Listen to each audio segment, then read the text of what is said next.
Eddie, wat maak jy vir ons? Die lekkerste steak wat jy ooit sal eet. Op die braai? Nee, Waar? in die airfryer. In die airfryer met wat? Met Jan Braai se sous. Jan Braai se spices en se marinade. Oh. Maar die idee kom van Mr. Fantasties af. So, Ok, dankie meneer Fantasties. Ons probeer hierdie fantastiese steak in die airfryer, of Eddie doen dit. Eintlik al 'n paar keer probeer.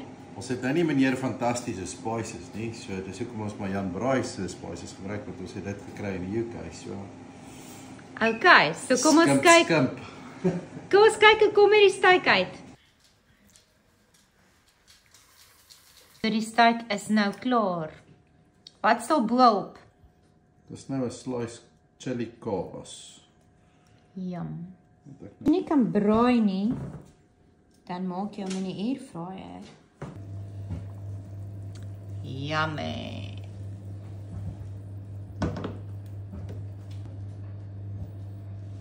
Volg vir meer airfryer braai tips. Sker julle, die master airfryer.